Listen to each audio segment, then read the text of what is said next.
My sister hated her daughter despite always wanting to be a mother. And when I found out why I destroyed both of our families, at first, my whole family, me included, thought it was solely because Kaylee was a girl. You see, ever since my sister Janet was little, she claimed to hate girls and only like boys. Friends, romantic partners, co-workers, she only surrounded herself with males. When Janet got pregnant the first time, she threw this massive gender reveal party where everything was decorated in blue in hopes of it being a boy.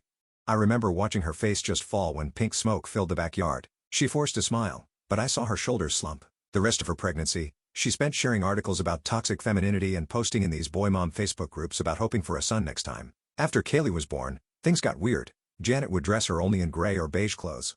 She called her the baby instead of her name. At family gatherings, she'd complain that Kaylee was too emotional, too needy, too dramatic. The kid was barely 2 years old. She'd downright tell everyone she didn't want her. Meanwhile, my husband Ryan and I had been trying to have kids for 7 years. We'd been through everything. The medications, the procedures, the crushing disappointments. I remember asking Janet if maybe she'd consider giving Kaylee to us, seeing as she clearly didn't want it. She got this crazy look in her eye, then told me she'd rather sell Kaylee than give her to me and Ryan. I still can't believe I thought she was exaggerating. When Janet announced her second pregnancy last year, she was up in arms about it being a boy. She announced if this was a girl, she'd terminate it. She wasn't having another failure. During pregnancy, she tried every old wives' tale. She checked Chinese gender calendars. She took oils and special medicine. She even looked into expensive gender selection IVF. We all thought it was crazy until the day we found out she was actually having a boy. She went insane. So happy with joy. I remember the gender reveal party when the smoke became blue.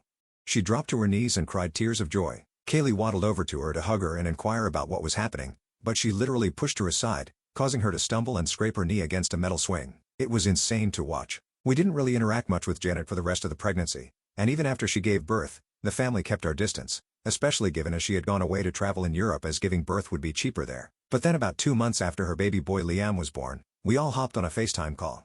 7 members of the family. At first, it was sweet. Liam was sleeping, and Janet was showing him off in his little mommy's man onesie. Well, that's when my aunt asked to see Haley. Janet's eyes went wide. She didn't really respond, just looked down and quietly said she didn't have her here. My aunt pushed her to explain, and that's when Janet admitted she'd put Haley up for adoption mid-December while she was 6 months pregnant with Liam. She said she couldn't handle 2 kids, and giving her away before having to get Christmas presents would save some money for the Europe travels. Everyone in the call was shocked. My grandmother started clutching her chest not even 30 later.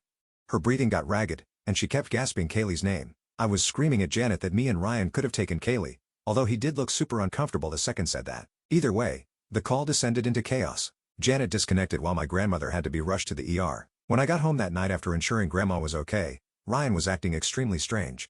First, I found him in our bedroom deleting photos from his phone. They were all from 4 years ago. The photos seemed random. Some seemed like black and white ultrasound lookalikes. The timeline did match up to when I was pregnant before miscarrying, so it could have been a coincidence, but I still decided to press him a little. I asked him what he was deleting, and he just stood up and went to the bathroom to keep deleting. When he came back out, I asked him what he was doing in there, and he just snapped. He told me I was paranoid, I should let it go, that the fact Kaylee was given for adoption was Janet's business we shouldn't intrude on. This was strange. I hadn't even mentioned Kaylee. I remember hiring a private investigator the next day. I specifically told him to look into where Kaylee was, her paternity, and stuff to help build me a CPS case. As expected, the PI worked fast. Within 2 weeks, he had hotel records, credit card receipts, and recovered deleted messages. The timeline was damning. 4 years ago, right after my miscarriage when I was hospitalized, Janet had comforted Ryan. Kaylee was born exactly 9 months later. The PI even managed to get Kaylee's DNA from a toothbrush she used to use at my house. It was a match to Ryan. I remember breaking down when I found out. It took me everything I had not to scream and just blow everything up, but I didn't. I stayed calm, and a week later, I found myself sat in my car outside my apartment holding the manila envelope with all of this evidence. My husband would be coming home in an hour. Janet was coming around to catch up at that exact same time. I watched them both pull into the parking lot at the same time. Ryan's silver Honda parked next to Janet's red SUV. They got out and exchanged a quick glance before walking toward the building entrance, keeping a careful distance between them. My hands shook as I gripped the envelope tighter. I waited 5 minutes before following them inside. The elevator ride felt endless. When I reached our apartment door, I heard their voices inside, casual and relaxed. My key turned in the lock. They both looked up when I entered. Ryan sat on the couch scrolling through his phone while Janet stood by the kitchen counter with a glass of water. The normalcy of it made my stomach turn. "Hey, babe," Ryan said without looking up. "Janet just got here." I set the envelope on the coffee table. "We need to talk, all 3 us." Janet rolled her eyes. "If this is about Kaylee again, I told you it's done. The adoption is final." I opened the envelope and spread the contents across the table. Hotel receipts, phone records, the DNA test results. Ryan's face went white as he recognized the papers. "What is this?" His voice cracked. "You know exactly what it is." I kept my voice steady. "4 years ago, while I was in the hospital after losing our baby, you were with my sister." Janet laughed. Actually laughed. "Oh my God. You hired someone to dig into this? That's pathetic." "Is it pathetic that Kaylee is Ryan's daughter?" I held up the DNA results.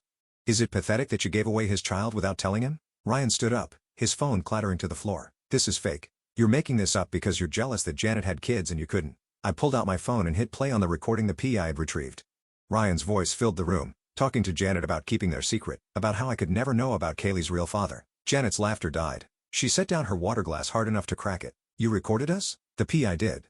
From your own security system, Janet. The one you installed after Liam was born." I gathered the papers back into neat piles. "I've already filed for divorce, Ryan. Our joint accounts are frozen. You'll be getting papers tomorrow." Ryan lunged for the documents, but I pulled them back. "Half our money is gone. You can't do this." "Actually, I can. Infidelity tends to affect asset division." I turned to Janet. "Did Ryan ever give you money for Kaylee? Child support?" Janet's face twisted. "He said he couldn't without you finding out. He promised once you two divorced naturally, he'd help. But then you kept trying for a baby." They turned on each other instantly. Ryan accused Janet of trapping him. Janet screamed about raising his child alone for years.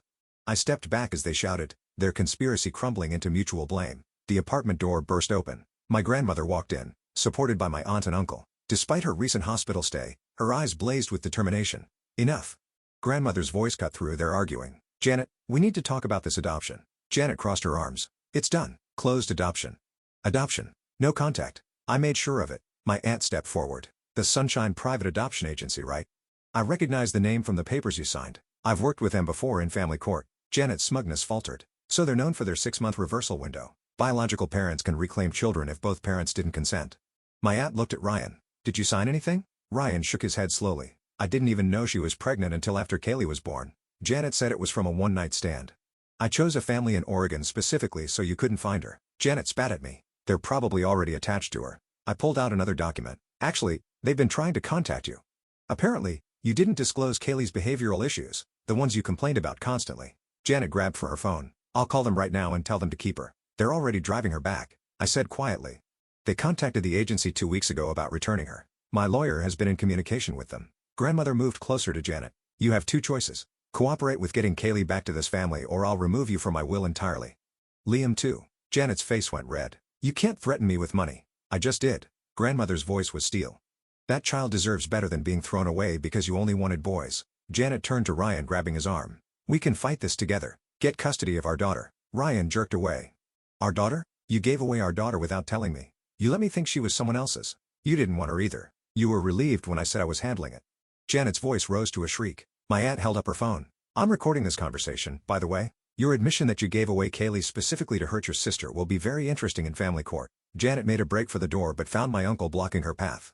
"My truck's blocking your car. You're not going anywhere until we sort this out." Janet's phone rang. The adoption agency's number flashed on the screen. She answered on speaker, trying to maintain control. "Miss Janet, the adoptive family has encountered an emergency and is returning early. They'll be in town tonight. Where should they bring Kaylee?" "My house," Janet said quickly. "Actually," my lawyer's voice came through the phone. He'd been conferenced in. "We've arranged for Kaylee to be brought to her great-grandmother's house. All parties have agreed this is the safest neutral location." Janet threw her phone against the wall. It shattered into pieces. Ryan backed away from her as she turned her rage on everyone in the room. "You planned this, all of you." She pointed at me. "You'll never be her mother. Never. But neither will you," I said quietly. "You made that choice when you gave her away to hurt me." My aunt produced a folder. "Ryan, these are parental rights documents. If you sign them, you can avoid prosecution for abandonment and back child support." Ryan's hands shook as he took the papers. "Prosecution? You knew about Kaylee for years and provided no support." My aunt explained. "Janet's messages prove you knew." He signed without reading, desperate to save himself. Janet watched in horror as her last ally crumbled. "This isn't over," Janet hissed. "I'll get her back. She's mine." "Legally, yes," my aunt agreed. "But family court will be very interested in your social media history. All those posts about not wanting a daughter, the adoption motivated by spite, your statement that you'd rather sell her than give her to family." We left the apartment in separate cars, a convoy heading to my grandmother's house. Janet tried to follow but got pulled over for erratic driving. By the time she arrived, the adoptive family's car was already in the driveway. I stood on the porch as they brought Kaylee out. She looked smaller than I remembered, wearing a pink coat I'd never seen. Her hair was longer, pulled back in pigtails. She clutched a stuffed elephant. The adoptive mother looked exhausted. "She's been asking for someone named Auntie for weeks, crying every night." My heart broke. Kaylee looked around at all the faces, confused and scared. When Janet pushed through the group, Kaylee backed away, hiding behind the adoptive father. "I don't know you," Kaylee whispered. Janet dropped to her knees. "I'm your mommy, baby. Remember?" But Kaylee shook her head, pressing closer to the strangers who'd cared for her these past months. She spotted me and her face lit up with recognition. "Auntie." She ran to me, wrapping her small arms around my legs. "Where'd mommy go?" I knelt down to her level. "I'm here, sweetheart. You're safe now." Janet's scream of rage sent Kaylee into tears. The scene dissolved into chaos as my grandmother ushered everyone inside. Lawyers were called, and emergency custody papers were prepared. The battle for Kaylee was just beginning, but for the first time in years, I had hope. The emergency custody hearing was scheduled for 3 days later. Those 72 hours became a battlefield of legal maneuvering and family warfare that tested every ounce of strength I had left. The morning after Kaylee arrived at my grandmother's house, Janet showed up at 6 a.m. pounding on the door and demanding her daughter. My uncle had stayed overnight specifically to prevent this. He opened the door just wide enough to inform her that any contact needed to go through lawyers. Janet tried to push past him, but he stood firm. She left screaming threats about kidnapping charges. My lawyer Nathaniel called an hour later with concerning news. Janet had hired her own attorney and was filing emergency motions claiming I'd orchestrated an illegal adoption reversal. The adoptive family from Oregon had provided sworn statements about Kaylee's behavioral issues, constant nightmares, refusing to eat, crying for hours asking for auntie. They documented everything, which worked in our favor, but Janet's lawyer was arguing they were exaggerating. That afternoon, Ryan showed up at my grandmother's house while I was there with Kaylee. She was coloring quietly at the kitchen table, still withdrawn and confused. When she heard his voice, she looked up with recognition but didn't move from her chair. Ryan tried to approach her, but my grandmother stepped between them. "You signed away your rights," she reminded him coldly. "I was coerced," Ryan protested. "I didn't what I was signing." Nathaniel, who'd been reviewing documents in the living room, joined us. "You signed in front of 3 witnesses after having the documents explained. That's hardly coercion." Brian's face flushed. "I want to see my daughter." "The daughter you never acknowledged for 4 years?" I kept my voice level, not wanting to upset Kaylee. "The one you let Janet give away without saying a word." He turned on me then, ugly and desperate. "At least I didn't have to hire a PI to stalk my own family. How long were you planning this? How long were you waiting to steal her?" Before I could respond, Kaylee spoke up in a small voice. "Why is everyone yelling?" We all froze. I moved to her side, kneeling beside her chair. "Sometimes grown-ups disagree, sweetheart, but you're safe." She looked at Ryan with those big eyes that were so much like his. "Are you my daddy?" The question hung in the air. Ryan's mouth opened and closed without sound. Finally, he turned and left without answering. Kaylee watched him go, then returned to her coloring as if nothing had happened. The next morning brought a new crisis. Janet had gone to Kaylee's old daycare and tried to obtain her records, claiming she needed them for medical reasons. The daycare director, thankfully, had heard about the situation through community gossip and refused. Janet caused such a scene that security was called. The incident was documented and forwarded to our legal team. My aunt spent hours preparing documentation for the hearing. She'd found Janet's social media history, years of hosts in boy mom groups, complaints about raising a daughter, even a deleted post from when Kaylee was 18 old asking if anyone knew lawyers who handled rehoming adoptions. The evidence was damning, but Janet's lawyer would argue it was taken out of context. The financial pressure started immediately. Ryan had managed to access one of our investment accounts before the freeze went through, withdrawing $30,000. My lawyer filed immediate motions to recover it, but the damage was done. I had to borrow money from my grandmother to cover legal fees, something that made me sick with shame even though she insisted. 2 nights before the hearing, I was staying at my grandmother's house with Kaylee when we heard glass breaking. Someone had thrown a rock through the living room window with a note attached. "Stop this or you'll regret it." We called the police, but without proof it was Janet or Ryan, they could only file a report. Kaylee was terrified, clinging to me and asking if the bad people were coming back. The morning of the hearing arrived gray and drizzling. I dressed Kaylee in the purple dress she picked out, her favorite color. She held my hand tightly as we walked into the courthouse, my entire family flanking us like protective walls. Janet arrived separately, dressed in a conservative suit I'd never seen her wear, clearly coached by her lawyer to appear maternal. The courtroom was smaller than I'd expected, more like a conference room. Judge Harrison, a woman in her 60s with sharp eyes, reviewed the stack of documents before her. Kaylee sat on my lap, playing quietly with her stuffed elephant. Janet's lawyer went first, painting her as a struggling single mother who'd made difficult choice for her daughter's benefit. He argued that the adoption had been legal and that my family was interfering with the closed proceeding. He presented Janet as a victim of postpartum depression who deserved a second chance. When Nathaniel stood to present our case, he laid out the evidence methodically. The social media posts, the recorded conversations about giving Kaylee away to hurt me, the fact that Ryan hadn't been informed or consulted, the adoptive family's detailed documentation of Kaylee's distress. He played a video the adoptive mother had taken of Kaylee crying for auntie until she made herself sick. Janet's composure cracked when they showed her Facebook posts. "Those were jokes," she insisted. Despite her lawyer's attempts to quiet her, everyone vents about their kids online. Judge Harrison asked to speak with Kaylee privately in her chambers with only a child advocate present. Those 20 minutes felt like hours. When they returned, Kaylee ran straight to me, burying her face in my shoulder. The judge's preliminary ruling was measured but clear. Given the circumstances of the adoption, the father's lack of consent, and the child's obvious distress, she was granting temporary emergency custody to me while a full investigation was conducted. Janet would have supervised visitation twice a week at a court-approved facility. The final custody hearing would be in 90 days. Janet exploded. She's not even her real mother. This is kidnapping. Miss 8 Janet, Judge Harrison's voice was ice. One more outburst and I'll hold you in contempt. Outside the courthouse, Janet confronted us on the steps. You think you've won? I'll never stop fighting. Never. Then you'll keep losing, my grandmother said quietly, because you're fighting for pride, not love. The supervised visit started the following week. The first one was a disaster. Kaylee cried the entire hour, begging to leave. Janet tried to bribe her with toys and candy, but nothing worked. The supervisor noted that Janet seemed more frustrated than concerned by her daughter's distress. Ryan, meanwhile, had started dating someone new, a woman from his office who'd been supporting him through his divorce. He posted photos of them on social media, calling her his fresh start. The speed of it was breathtaking. But it helped our case. What father moves on from his daughter so quickly? 3 weeks into the temporary custody, Kaylee finally started to settle. She still had nightmares, still asked confused questions about why she had to visit that lady, but she was eating better and had started to smile again. I enrolled her in play therapy, driving her twice a week to help her process the trauma. The financial strain was crushing. Legal bills mounted daily. Ryan had cleared out more accounts than we'd initially realized, leaving me with massive debt from our failed fertility treatments.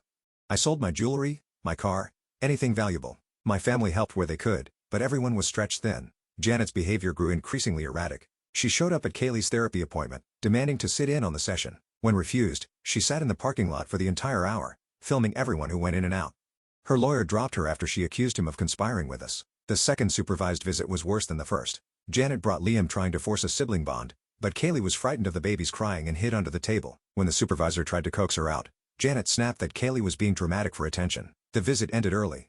My job suffered from all the court dates and emergency calls. My boss was understanding at first, but patience were thin when I had to leave early for the third time in a week because Kaylee's daycare called about a meltdown. I was put on unpaid leave until things stabilized. 6 weeks before the final hearing, Janet's new lawyer filed a motion claiming I was alienating Kaylee from her mother. They demanded increased visitation and a psychological evaluation of my fitness as a guardian.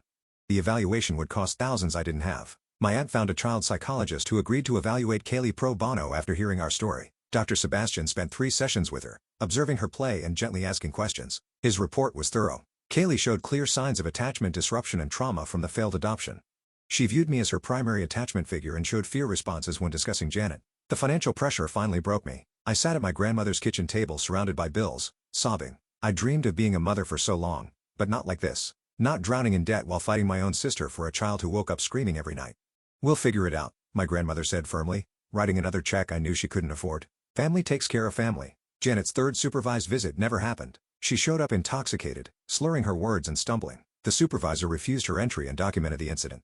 Her second lawyer dropped her the next day. With 4 weeks until the final hearing, Ryan resurfaced with a new strategy. He filed a motion to revoke his signed rights, claiming he'd been emotionally manipulated. He wanted joint custody with me, cutting Janet out entirely. His filing included a declaration that Janet had been an unfit mother from the beginning.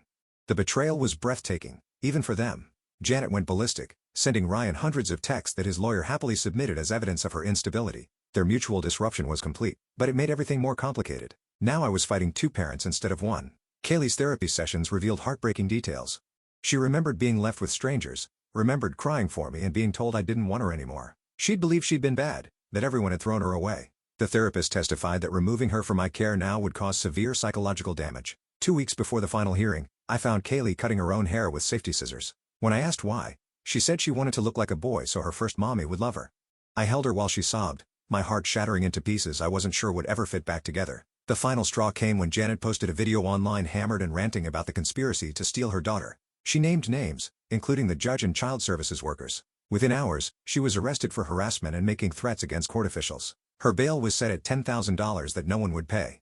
I sat in my lawyer's office the day before the final hearing, exhausted beyond measure. Nathaniel reviewed our case one last time. The evidence was overwhelming. Janet's abandonment, her unfitness, the psychological damage to Kaylee. Ryan's last-minute involvement looked like what it was, a desperate grab for control, but family court was unpredictable. Whatever happens tomorrow, Nathaniel said, you've given that little girl more love and stability in 3 months than she'd had in years. That matters. That night, as I tucked Kaylee into bed at my grandmother's house, she looked up at me with those serious eyes. Auntie, will you be my mommy forever now? I smoothed her poorly cut hair, my throat tight with emotion.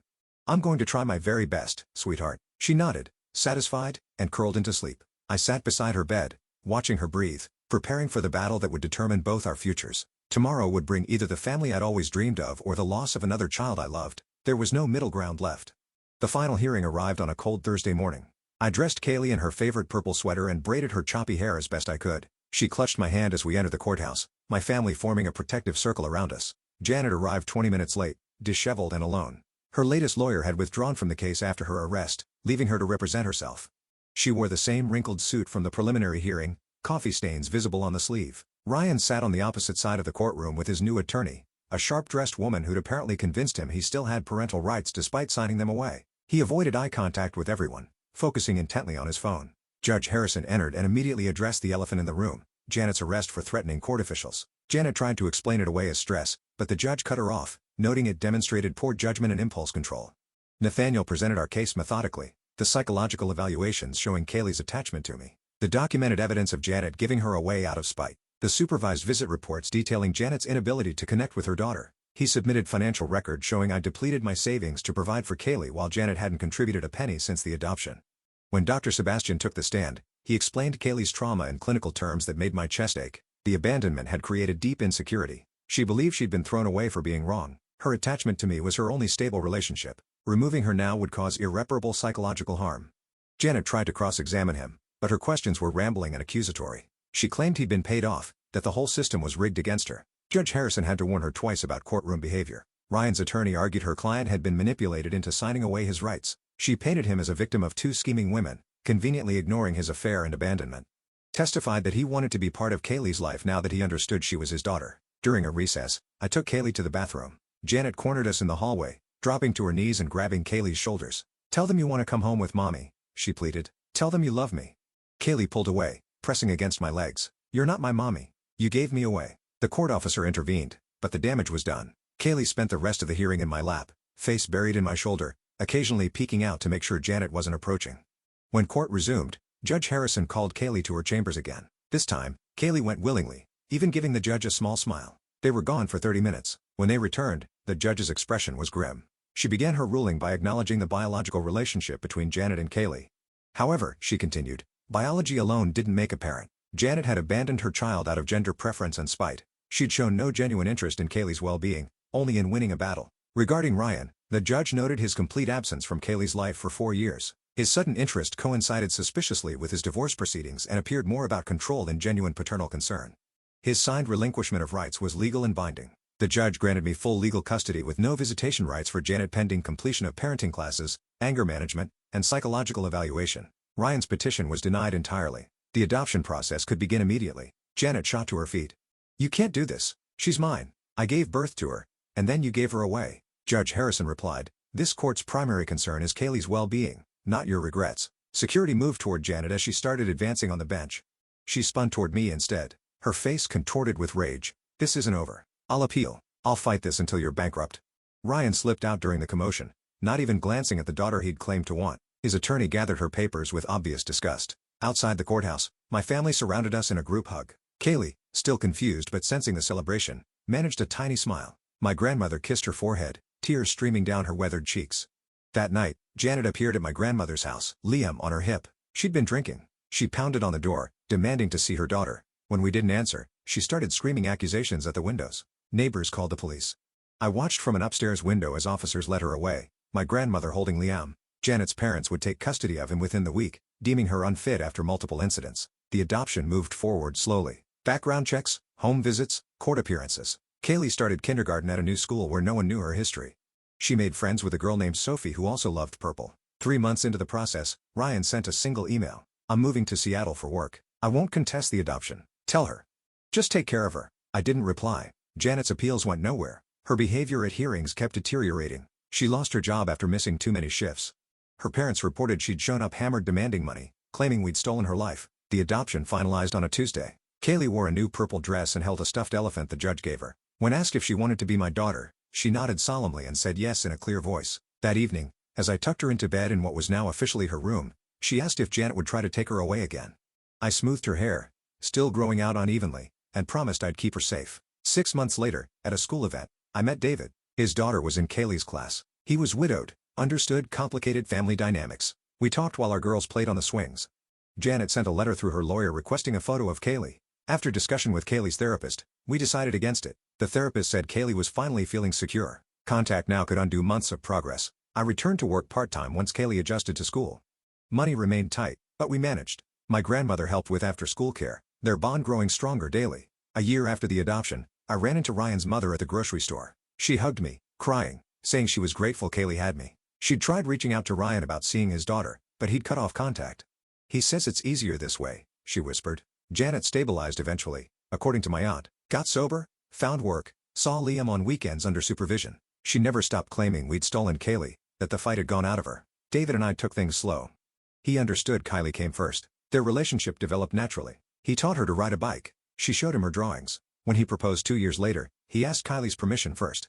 The wedding was small, family only. Kylie was my maid of honor, beaming in a purple dress she'd picked out herself. During the reception she whispered, "Now I have a real daddy too." That night, after tucking her in, I stood in her doorway watching her sleep. The journey had been nothing like I'd imagined when Ryan and I struggled with infertility, but this child who'd been thrown away by those who should have loved her most had become my whole world. Kylie still had nightmares sometimes, still went to therapy monthly. The adoption hadn't erased her trauma, but she laughed now, really laughed. She knew she was loved, wanted, chosen. In the end, Janet had been right about one thing. I'd never be Kaylee's real mother in the biological sense, but I was her mother in every way that mattered, and that was enough.